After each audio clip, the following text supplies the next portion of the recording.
Hello everyone, and welcome to Channel Business Podcast with Hanne. Channel Business Podcast is all about sharing ideas, insights, and valuable tips from leaders around the world who have been rising through the struggles to where they are now.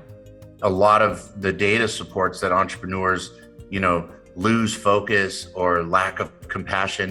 These are some of the data stats.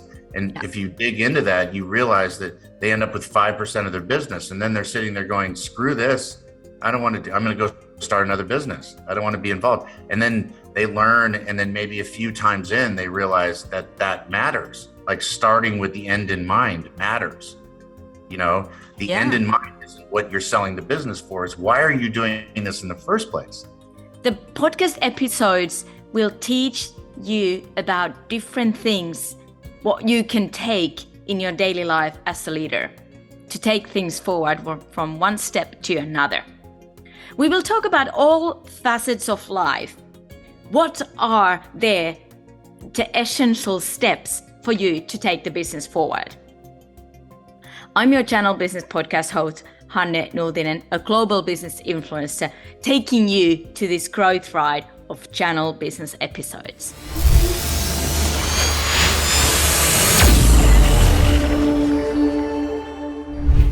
Today, we are going to dive deep into today's topic, which is going towards the exit in your business. Our amazing guest, which I'm truly humbled and thankful for having, is Mr. Gregory Shepard.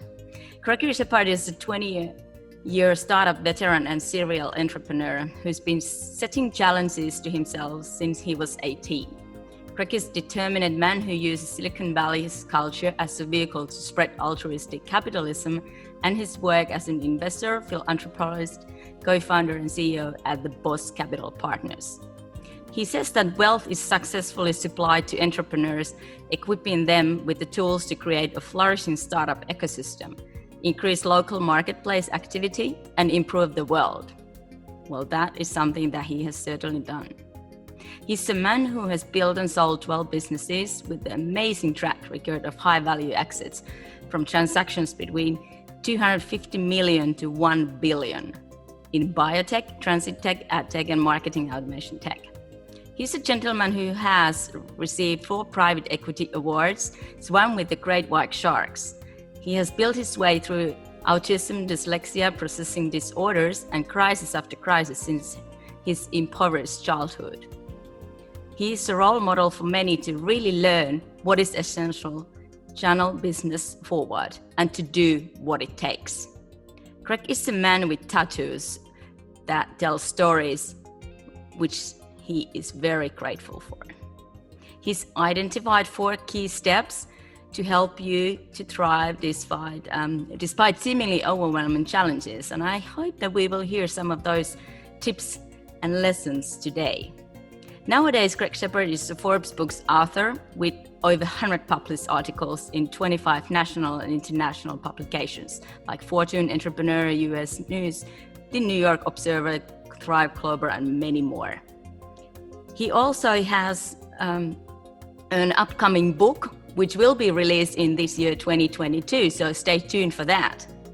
Greg is also a TEDx speaker, TV, radio host, and been interviewed in those places in over 100 popular podcasts. He also does keynote speaking worldwide, and he hosts his own podcast called The Boss Podcast. Today, he is our guest speaker talking about why having a mindset towards exit is essential for an entrepreneur or a leader. So welcome, Greg, to the show. Thank you. Yeah, thank you. Thank you for having me. And what a very generous introduction. I appreciate it. Thank you. I'm so happy and grateful to have you here to talk about this business life and the life of startups and just businesses in general, how to take them forward and what is really essential through your experiences and based on your ideas. Well, let's dive into all this. Tell me first, what really fascinates you about life? I think that,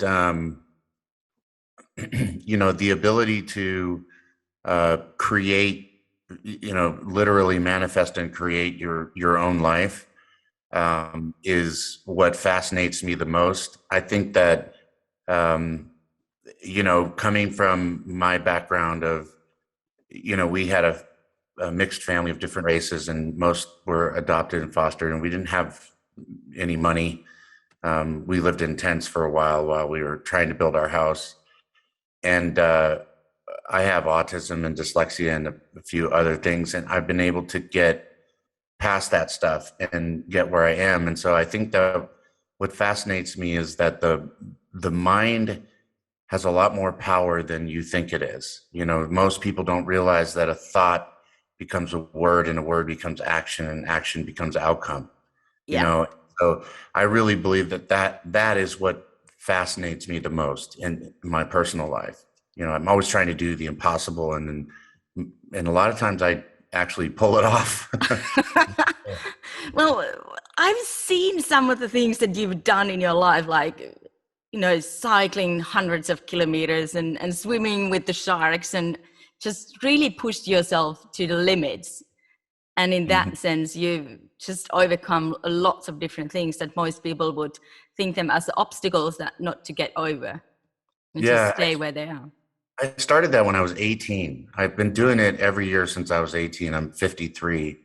This year, I'm going to swim 10,000 meters, so a 10K Oh, uh, wow. across open water. And I've Really? never, yeah. And when I started, I didn't even really know how to swim very well. I'm only up to 2 kilometers so far. Uh, yesterday I did that. So, uh, Mm-hmm.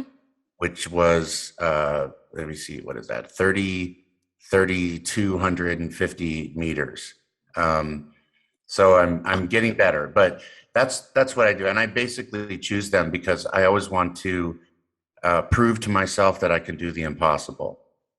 I think that is just awesome, and that is one thing I really love about you and your mindset, and that goes to all facets of life, that you really push yourself, but then you have these challenges every year. But I Mhm. understood that you do, and I was just about to ask, what's your this year's challenge? But there we go. It's swimming Yeah.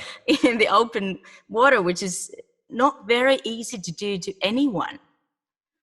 Sometimes they're physical, sometimes they're mental. Last year I did a Yeah, base jump, which is where you jump off a cliff with a yeah. parachute. Um, I've wrestled alligators, bullfighting, drove a Formula One, climbed the rock face of El Capitan. Um, I've done a lot of different things, but but every time, sometimes it's a fear thing. Like when I dove with the great white sharks, it's because I had a fear of sharks, and I All wanted to right. face the fear. Um, and the crocodile thing was because I had a fear of crocodiles. Um, Oh my God. That's so crazy. But I yeah, guess that is something that the entrepreneurs or leaders, we take that to the business life, is that what we should have in those positions, that you have to go over and beyond your fears and the limitations, whether they are physical or mental, and then just go forward and see where it takes you. yeah. I think that it's all mental. I think Yeah. that what you believe and conceive, you can achieve. Oh yeah. So I think that like when I started this thing that I'm doing now, or even when I ran the marathon, uh, or the cycling, Yeah. I rode a bicycle from San Francisco to LA, which is 525 miles. So that's, how many kilometers is that? 1,000 kilometers. Um, Something like that. Yeah. It's yeah, a and it was, lot. yeah, when I first start these things, the first few times I honestly start challenge. I'm challenged by this thought that I can't do it. When I started swimming this one, I was like, I don't know if I can do this. I can't do it. And then I keep telling myself that's the reason why I'm doing it. You Exactly. know, I love that. yeah. And even with businesses, you start. and you're thinking, wow, this is such a big thing, and I don't know if I can do it. And that's the reason why you should try, because Yeah.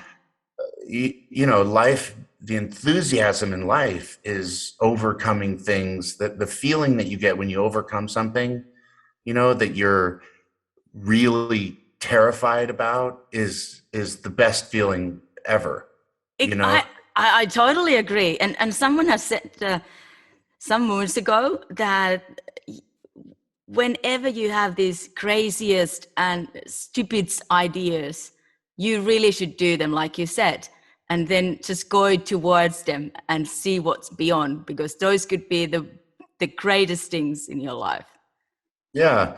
And it doesn't matter if you fail or succeed, because, you know, if you think about failure as something that you're trying to do that you don't actually accomplish, the fact that you tried to do it is success all by itself. And the fact that if you fail and you learn from that failure, what's the difference between that and when you were a baby and you're trying to learn how to walk? It's part of our nature. I you love know that metaphor. Yeah. uh, That's really good, because it really takes time, and it takes a process to go forward in anything. And if you don't try and do that, and like you said, if you learn something out of it, it's not the waste of your time or energy or anything, because you've learned something. Absolutely. I mean, we go to the gym to get stronger, and the way Yeah. you get stronger is by challenging yourself and doing things that your body isn't used to, and the mind's no different. Oh, you know exactly. Yeah. yeah. I love that. But where do you get these superpowers? Where do they come from? Because you must also be a human like we are others, and just have these days that, oh my gosh, this is not my good day, or I don't have a good moment, a good minute at the moment. Where do you get the discipline and all that courage? I'll tell you what I told people in the TED Talk when I did the TED Talk to try to help people who have challenges Hmm. like I do. And I always come back to this for the last, 35, 40 years. I've always come back to the same things. I call it a handful of things, five Uh-huh. things, right? A handful. Yeah. This drive, enthusiasm, discipline, and optimism. And focus is the ability to, I mean, you can't achieve anything if you don't have the ability to focus on that thing, Yeah. right? So you have focus. Drive is the ability to want to do something. And sometimes the thing that you want to do, the reason why you want to do it is because of some empowerment that you feel, Yeah. right? By doing that, you feel empowered by that feeling. Enthusiasm is like, I mean, you can't achieve anything if you're not excited about it. Oh, You that's know, very true. Yeah. so you have focus, drive, enthusiasm. And then discipline to me is the linchpin. So discipline is the one that you pull out when everything else fails. So, That's you know, keep you being consistent and just going forward step by step. yeah, like, Mm. so, this morning, I got up at 4:30 in the morning so I could go swim before my day started, right? So I get Mm. up really early, and sometimes you don't want to get up, and it's dark outside and cold, and you're Mm. jumping in a pool, and And it's and then you cold water. yeah, and you have to swim for 2 hours, and Bloody it's hell. you have to get out, and then you're freezing, and it takes some discipline, but then afterwards, when you're done with it, and you're back at home having your coffee, you realize that, wow, that was really amazing, and you feel charged up for the day, and it pays off, so Yeah. sometimes discipline is out of the handful. The discipline is the one that you pull out when, I mean, you use that most frequently, That's and right. yeah. So focus, drive, enthusiasm, discipline. And then the last one is optimism. Oh And yeah, you optimal, need that. Yeah. yeah, it's the biology of hope, right? If you feel hopeless, you need to go back to the drawing board, right? That's And right. sometimes people mix up hope with discipline, right? So, there's definitely a moment when I ran the marathon, the last 3 miles, where it just went uphill, real steep uphill. And in a lot of pain. Uh-huh. Yeah. Yeah. Well, everyone is who's running a marathon. Yeah, I mean, my feet felt like they were just bloody stumps. Oh I mean, it yeah. was just horrible. And you can feel that hopelessness, just like you can feel when you're trying to build a business and it's just Yeah. struggle after struggle after Oh struggle. yeah. But then you have to deploy the other ones, right? So you have to sit back and say, okay, am I focused? Do I have discipline and optimism, enthusiasm? And if I Yeah. don't, then I pull discipline out and I plow through the wall, you know? Exactly. You find at least one of those five things to go forward if you don't Yeah, have them all. yeah. And we And, none of us and has them all the time. Yeah. exactly. Totally, 100%. And then sometimes it's just pure discipline. If you can't find any of them, then it's just you picking yourself up by your bootstraps and Mm-hmm. getting out there and doing the thing that you don't want to do. And that one is deployed all the time. Sometimes you wake up the morning and you have to do some sort of a work thing that you're just like, oh, God, and you want to procrastinate. But no, you Yeah. have to deploy discipline and Yeah. you have to get on top of it. Master the Exactly. discipline and you master them all. Oh wow. I love these handful of things. I simply love them. I actually watched yesterday your TED talk and I had to write those things down because they were just so awesome. So they are on my vision board at the moment to keep me Thank focused. I simply love them. I had them in my life. I have also five things, but they are like, work and family and all these kind of balance. different, yeah, like a balance, health and wealth and all that. Uh, Yeah. Yeah. that's how I also remember it because I'm very visual person as well.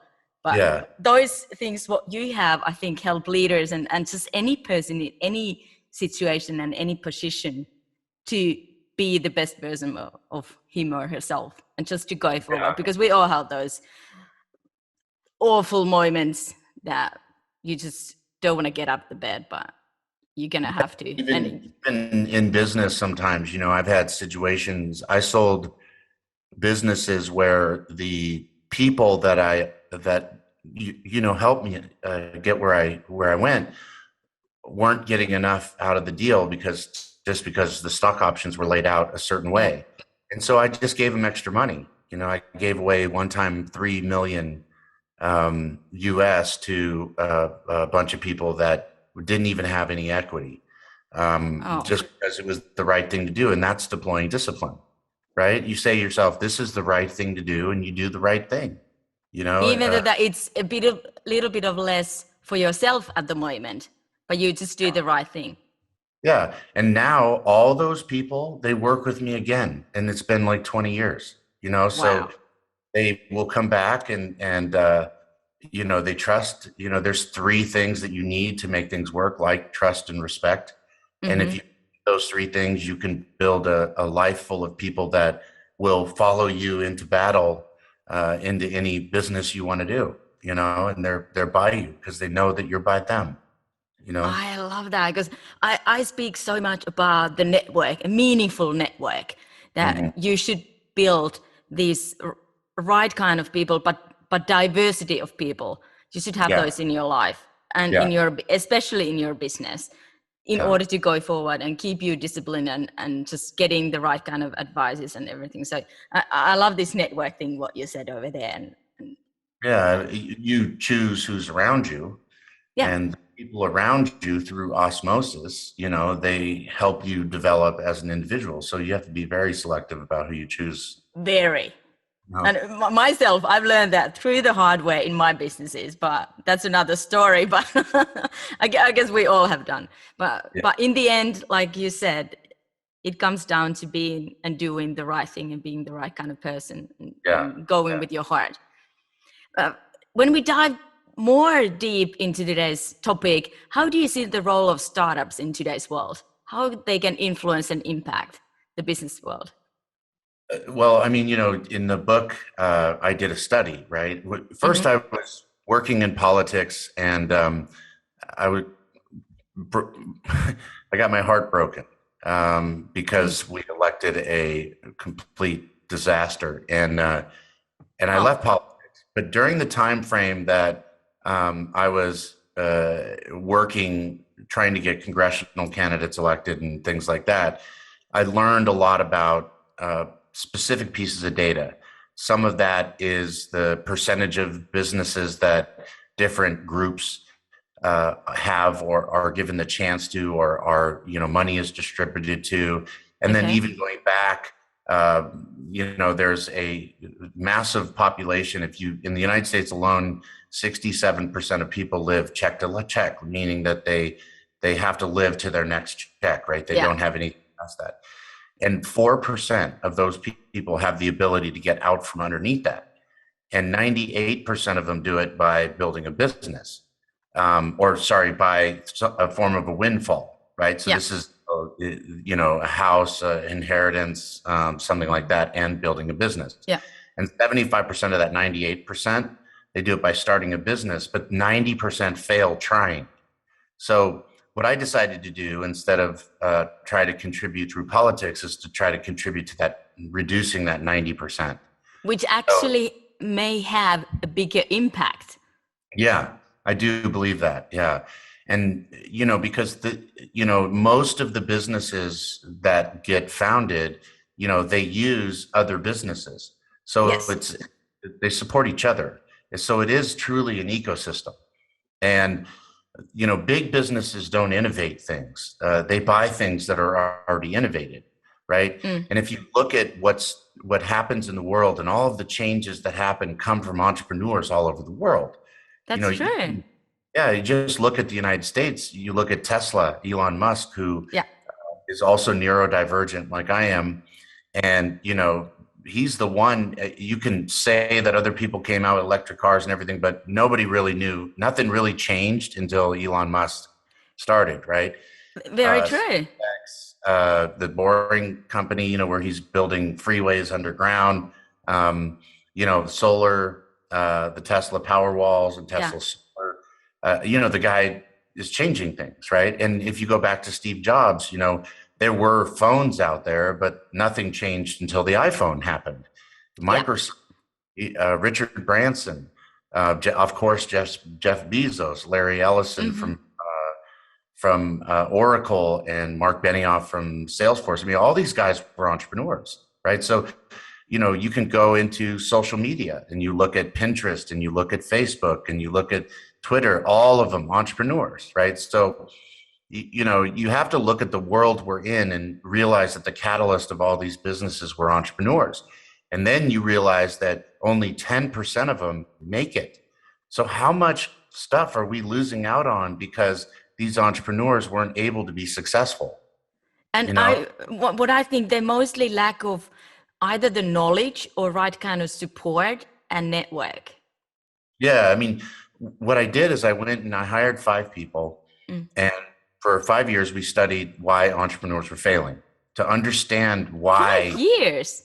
Yeah, for 5 years. It took a long time. That's a discipline.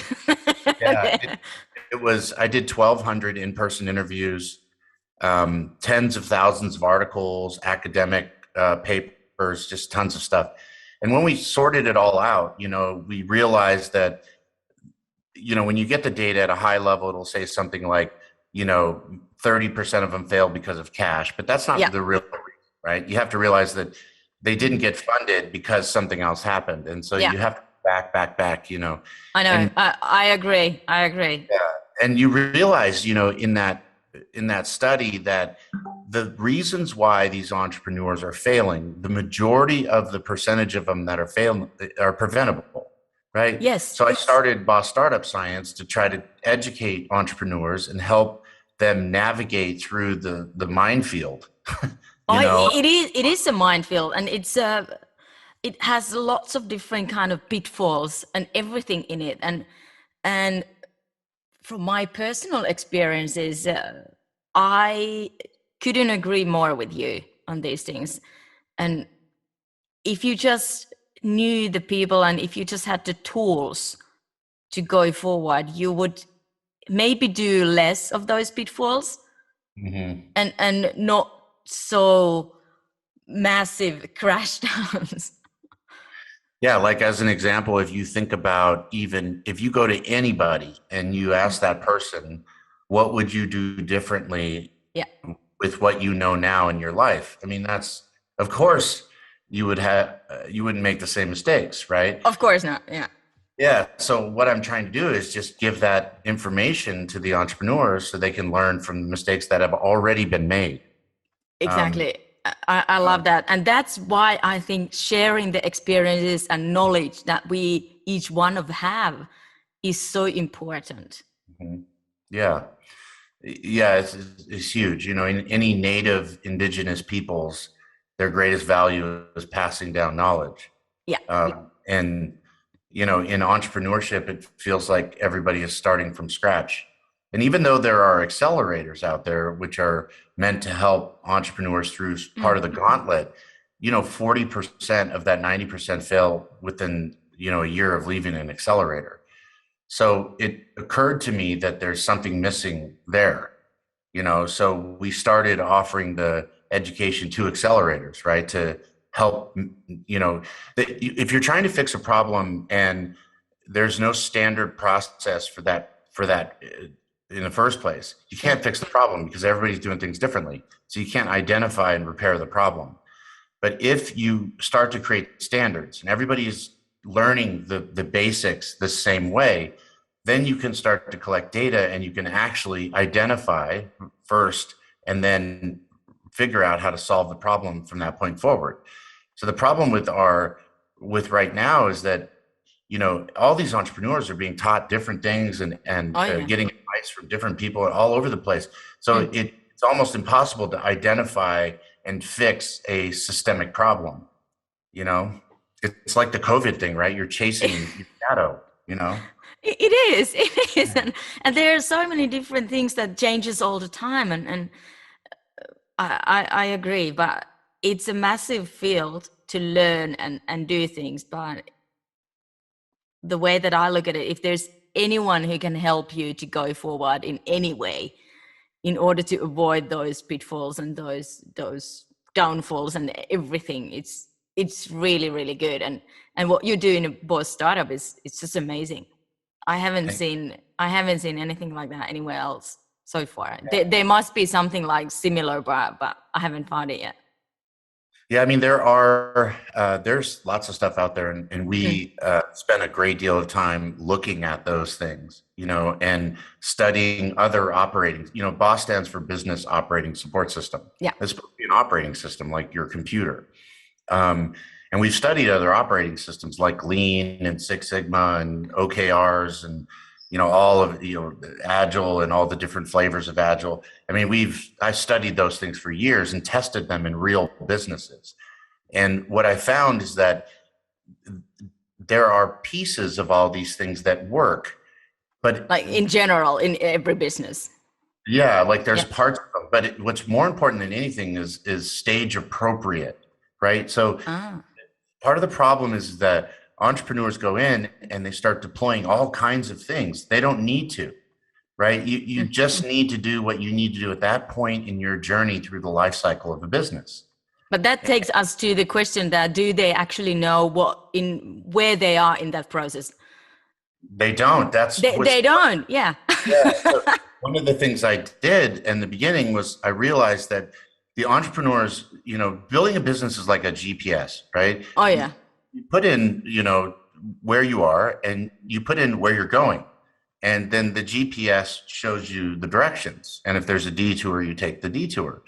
The problem is that, you know, to the point of this show, people aren't putting in where they're going. They're not putting in the exit, right? So it's how do you draw a line from one destination to another if you don't have the other destination? You know, like how do you know if you're on track, right? If you're trying to cross the ocean and you're 1 degree off, you're going to end up on a different continent. You know, exactly. So yeah. If there's you know. Yeah, you have to understand where you're going, but then you also have to understand somehow how to get there. And if you don't know how to get there, like most people leading a business or being an entrepreneur don't know, but they just need to get into that for some reason. Yeah. And that's where the mentors and advisors and everybody comes into. Yeah, I mean, you and the mentors, the advisors, the people that are helping you. That's one of the other things that we found in the study is that a lot of times, they're taking advice from people that shouldn't be giving advice. I know, yeah. Is your You mother know, best advisor given to you in the business if she hasn't been an entrepreneur? yeah, a lot of times sometimes it's a one hit wonder, Yeah, so they just hit it once and now they're out there saying, that they're, experts and you this know, and that. yeah. And sometimes it's, that the person that they're talking to is really trying to get a consulting job from them or, get them to come on as a client somehow. Mm. And so, their objective is not necessarily to help you, but help themselves. Yeah, And so you have to be really careful, right? I mean, it's a gauntlet of, you have to go through. And what I was trying to do with the courses is sort of help people stay educated between boundaries so they don't go too far off the rails, so they stay on a path. Even if people are giving them insights, they understand what questions to ask in the first place, let alone understanding if the answers they're getting are appropriate answers, right? So one of the big problems with new entrepreneurs, is that they don't even know what questions to ask in the first place. oh, And and how how could they know? Yeah, Yeah. I mean, if you've never had, that's the start of it, right? Understand what you should be asking in the first place. yeah. And that goes back to understanding the life cycle.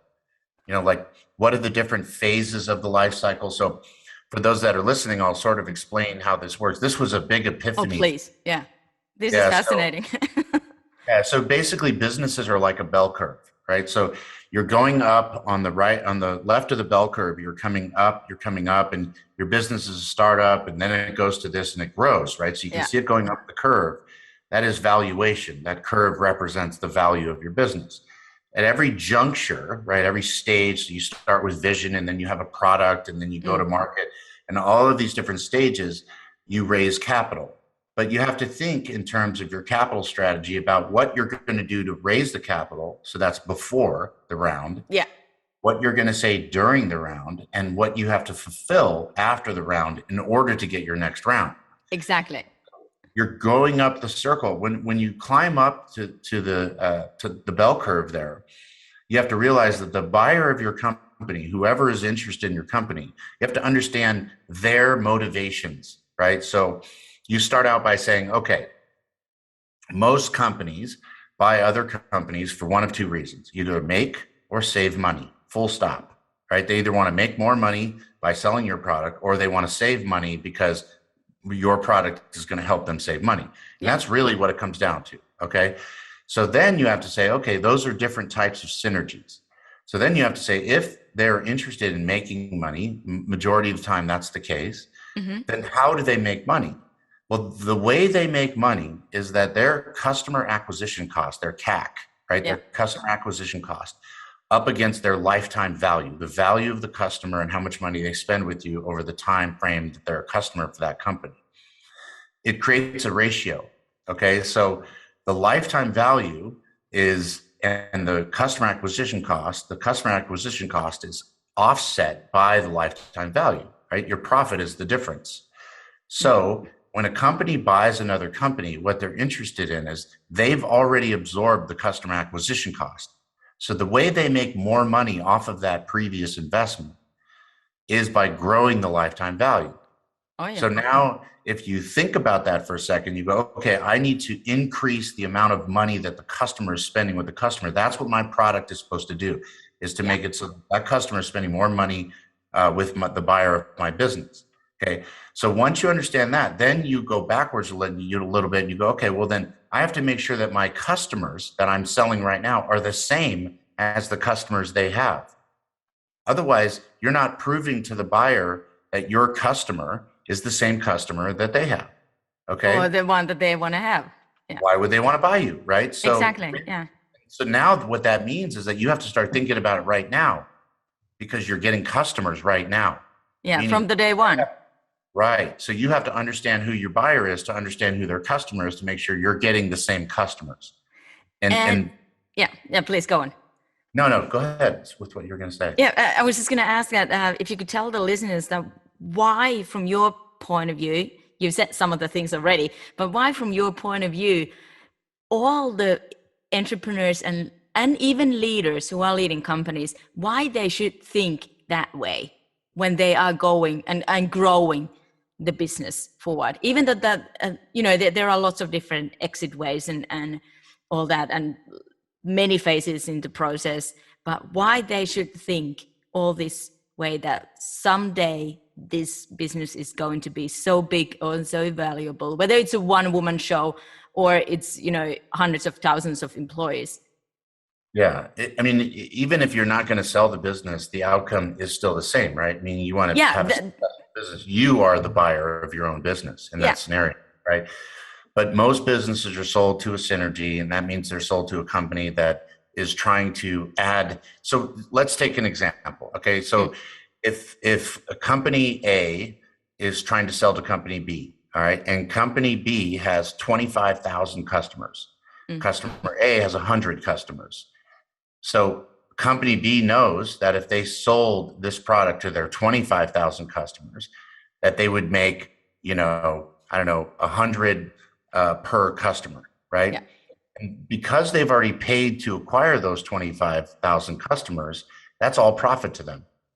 Yeah. So what they do is they invest part of that profit to buy company A and put it inside of company B so that they can sell those additional products to the customer. Because now they have no cost, right? They've covered the cost of acquiring those customers, which is the biggest cost. So that is something that you have to plan for up front, because I made this mistake where I was building a business for 5 years. I went to try to sell it and they were like, only half of your customers are the same as ours. So we're not going to pay you for the other half. We'll only pay you for the ones that match ours. And so I had to decline the offer, and I had to go backwards, get rid of those customers and rebuild all new customers that were 100% the same as their customers. And then I was able to sell the business. But if I had known this in the first place, I would have never made that mistake in the first place. Because I would have made a lot more money a lot sooner. Exactly. And I assume, and from my experience, it also would help you develop the processes and get the right kind of talents into your company, or co-partners, or anyone, when you know where you're going to go. Mm-hmm. Yeah, I mean, you would never build a product without understanding the customer. Yeah. Why would you build a business without understanding the buyer, the acquirer, right? It's just illogical. It makes no sense, right? You're running blind on the biggest part of your whole business, but you're running focused on the one product. That doesn't make sense. No. So you have to have some view over the horizon to where you're going before you even start. If you don't, you won't even know when you're there. Exactly. When do you know to celebrate, if you don't have that?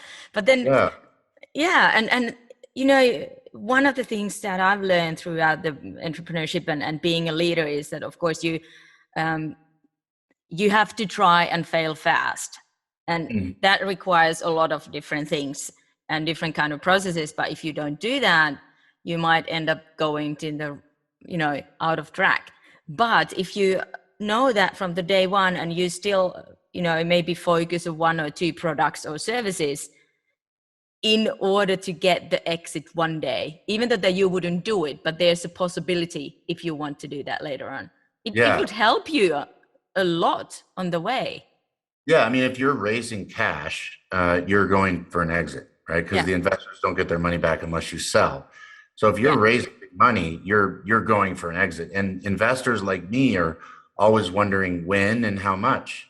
So if I invest $1 million into a company, I want to know when and how much am I going to get back, right? Exactly, yeah.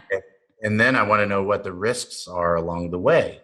So if I'm talking to somebody and they don't even know who they're going to sell to, or why, or what that person is, or what they want, or what this other business is interested in buying, or any of that information, I'm very skeptical. I'm like, well, hold on a second. You've got some work to do. It's like somebody saying, I'm going to build a house, but I have no blueprint. I have no plan. Well, what are you going to build? Well, I'm going to figure it out along the way. No, you can't do that. You can't along the way, so it's fundamentally important that you understand where you're going before you start. And I always use analogies like you would never go on vacation or go on holiday without having somewhere you're going to go. And Yeah, most people understand where they're going to go, what they're going to do, how much it's going to cost, how long they're going to be gone. All of those things are the same as your exit strategy. that's right.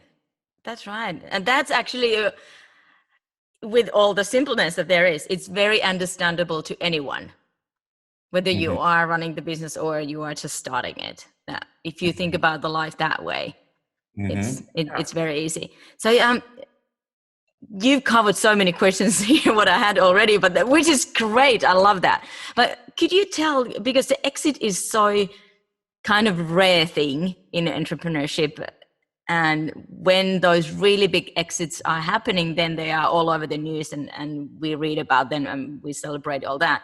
But from your experience and from your point of view, what are those different exit strategies and choices that there are? Because I know that there are a few, and you should Yeah, kind of pick someone to have certain kind of roadmap to go. right. I think that the first thing is to understand, instead of how much you're going to sell your business for, how much money you want to make off your business, Yeah. right? Like this is really critical. A lot of people don't understand that, how much you sell your business for doesn't relate directly to how much money you make, right? Yeah. It's a huge, because you get diluted as you raise cash and stuff. So Yeah. stock options and investors and everything along the way. So you have to sit back and say, okay, how much do I want to make? Okay, that question for most entrepreneurs, everyone I've talked to so far, is they put a number out there that's just not possible. One of the things to realize is that in the United States, I can tell you that businesses that sell over 50 million usually don't have the original founders with them. Mm. So, if you're going for a big, huge number, you may not be around to do that. I mean, if you look at even Steve Jobs, Elon Musk, all these guys were not the CEO to begin with, right? Uh, No, or not even founders of these right. companies. Yeah. Yeah. I mean, usually they weren't ready. So a lot of things happen when you build a business and you get past your abilities, right? The business exceeds your ability to handle the business. And so you have to start understanding how long do you want to be in it? Do you want to be in it yourself all the way to the end? And that tells you sort of, how much you should be planning on selling the business for. Right. And that's really important stuff. So I think that, when I think about it, I say, okay, how much does somebody need in order to make a good living, in order to survive? Right. And so, you step back and you go, okay, what is the average amount of money that I can make on my money? Right. So if it's 10% interest, as an example, for every $100,000 you have invested, you make 1,000, right? Yeah. Change the currency to whatever country. Yeah. Yeah. Right. But it's 10% interest, right? So then you said to yourself, okay, how much money do I actually need? Right. Lower the bar to something realistic, right? Because it has to be realistic, because if it's not, what you're doing is you're raising cash, diluting yourself, and build for a company that won't happen. And what that does is it creates an issue with dilution, and you end up not getting the number that you want because you're so focused on trying to sell it for a big number instead of how much money you want to bring home. And So I suppose that it also goes with the processes, that then you won't focus on the right things. yeah, I mean, you have entrepreneurs out there raising money, and they just get caught in that trap. Yeah. And then they start losing more and more and more of their business. And a lot of the data supports that entrepreneurs, lose focus or lack of compassion. These are some of the data stats. And Yeah. if you dig into that, you realize that they end up with 5% of their business. And then they're sitting there going, screw this. I don't want to do, I'm going to go start another business. I don't want to be involved. And then they learn. And then maybe a few times in, they realize that matters. Like starting with the end in mind matters. The end Yeah. in mind isn't what you're selling the business for. Is why are you doing this in the first place? Exactly. Like, are you trying to, get yourself in a place of, financial stability, right? And what does that look like? Yeah. And then back into the rest, because Otherwise, you could be building for an artificial dream. And if you're building for an artificial dream, your dream is based on something that is insolvent in the first place. Right. So it's not a, it's not a logical process. Exactly. Exactly. Yeah. Yeah. Uh, that is so true. So Yeah. how would you say that people should be staying 2 steps ahead of their businesses? I've heard you saying that a couple of times here and there. How they could It do that? starts, yeah, it starts by understanding the destination and plotting that on the life cycle. Mm. Um, and we teach courses on all this stuff. Like I have all everything I'm telling you is in courses, right? And they're Yeah, in the broken. sports startup science. So people just Yeah, go there and you learn all this. yeah. You Right. you can go to the courses and you learn every detail of what I'm saying, and it actually asks you questions. And there's some, so it helps you. You're not just being told something. You work it out Yeah. in inside of there. And the reason why I did that is because of the way that when I talk about these things, it's so broad, so big, so high level, right? And people want to know, yeah, that's great, but what do I do right now? Like, what is the very next step? And so I created those courses and built a team. And I mean, this is a whole project. And I did that so that people could understand, I'm starting a business. What is the first thing I need to do? What is the second thing I need to do? And so on, right? And that's how I sort of back into it, right? I mean, the first thing you need to understand is what you're doing, right? So that's made out of description, feature, and benefit. The second thing is why, right? And that's problem, solution, impact, right? Yeah. And each one of these things come up with one single statement. So your what statement is a combination of description, feature, and benefit. Your why statement is a combination of problem, solution, impact. And then eventually all of them come together and they create one statement. This is why I'm doing this, right? That's gem. And People write that down who listen to this. At any stage of the leadership or entrepreneurship, this is good. yeah. And then the third one is who is your customer? Who is your acquirer, right? And then how much, and then when, right? And that simple series of steps helps you identify to start out with what you're doing. Exactly, but they are not that simple in the end. When you go there and you have a piece of paper and a pen, and then you need to think about those questions, you really need to sit down on your ass, pardon my French, but you need to think and go through them over and over again. Yeah, what I tell people is I say, when you're creating your what statement, so what is your business, description, benefit, what I start out with is a series of one word. So what is your business in one word, right? So you would say, that's tough. Right? And then you'd say podcast, and you say, what else is my business? It's enlightening people with knowledge from others, right? So you have enlightenment. And then you take all those individual words, you put them together, and you fill in the language in between, and you do that a series of times.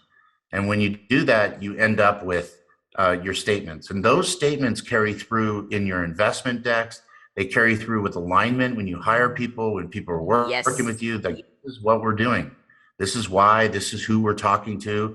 This is when we think this thing will sell. This is how much we think it's going to sell for. Like, everything is baked in there. It's harder. It's a lot easier to build up alignment with your team and get your team motivated when they understand those things to start out with.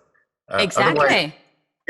Otherwise, I tell people, I'm like, otherwise it's like running a marathon with no finish line. I mean, you just don't know where you run or when it ends.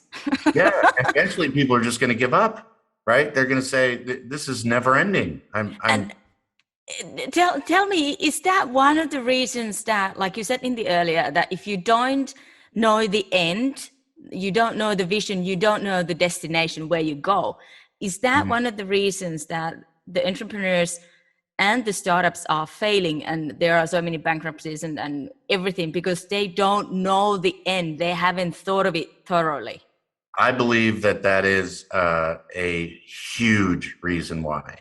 Because they're just running around, like you said, and just getting off the track and coming back to the track again. And yeah, you can align a lot of the reasons that came up when we did the study to not understanding the basics of vision, right? What you're doing, who you're doing it, why you're doing it, when it's going to sell, who it's going to sell to, how much it's going to sell to, all that stuff, right? It creates, I mean, think about, this is the analogy I always use, and I've used it once already, but if you're building a product, right, and you don't know what you're building, and you don't know who you're building it for, and you don't know when it's going to be sold or how much it's going to be sold for, I mean, good luck. And when it's going to be ready. Yeah. Right. So your product, your whole business is a product to your acquirer. The whole thing is just one product to them, right? So if you look at Google, they have thousands of products, right? So they're buying products to add to their portfolio to sell to the customers they already have. So if your business is a product, then why would you treat the plan for your future business any different? Right? Exactly. It's not logical. It just doesn't make sense. So that's the key, right? Is understanding those things fundamentally in the beginning. They add value to the path along the journey. And they make it easier. Yeah. In a huge way, right?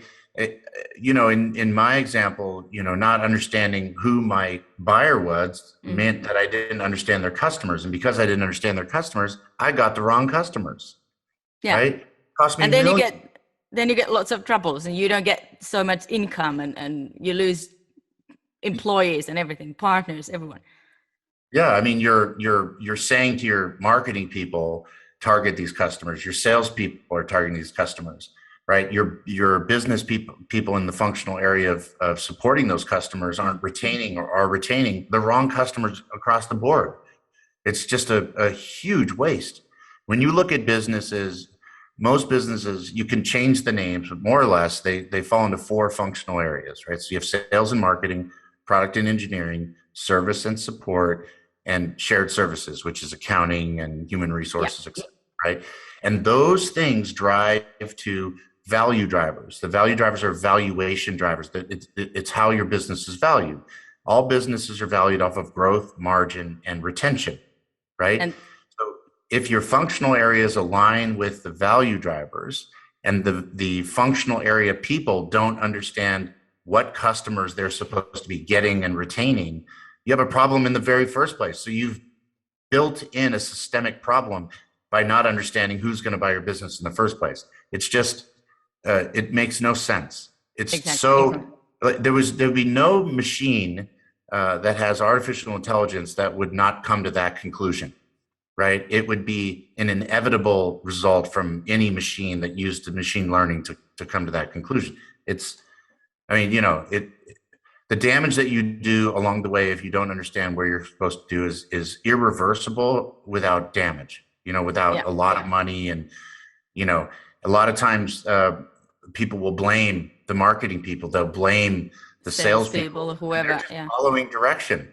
It's not even their fault. They're getting the wrong customers because they weren't told what customers to get, or they were told the wrong customers to get. Yeah, and it all comes down to the leader, the entrepreneurship and entrepreneur, and how to take things forward. So you really have to know these things in order to be successful, not to be in the part of numbers of failures who shut down the business, which is okay at some point, but that's not the focus here.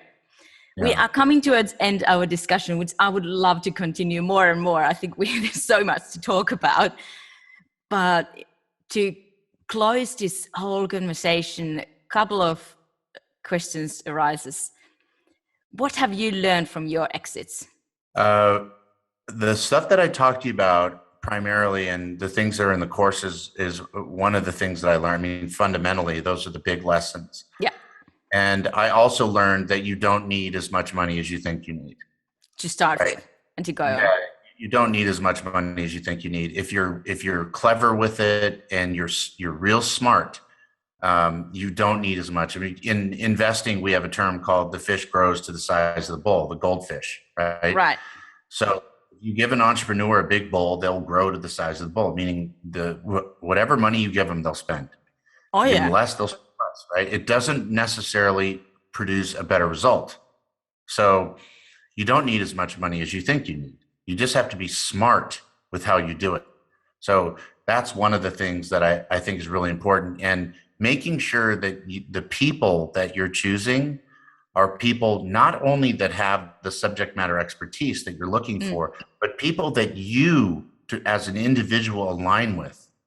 Like, because of my neurodivergence, I choose people that are understanding with the way that I think, and they can translate my thoughts into something that is material to them, right? So it's that's a key thing, right? It's not just about getting somebody that's really great at marketing. It's about getting somebody that's marketing and that you can align, that you can connect with. Yeah, and who fits to the team. Yeah, right.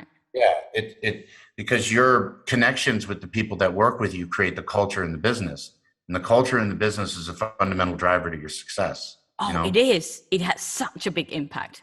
It does. Yeah, huge. I mean, when you watch businesses that lose what we call a culture carrier, which is an individual in the business that helps carry the culture or develop the culture, you see the business take a punch.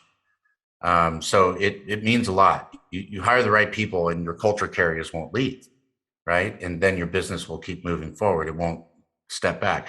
It's when you lose a person who's a culture carrier in your business, it's kind of like the business feels like they lost a friend, they lost a family member, right? Yeah. It damages the business. It takes a while to get past.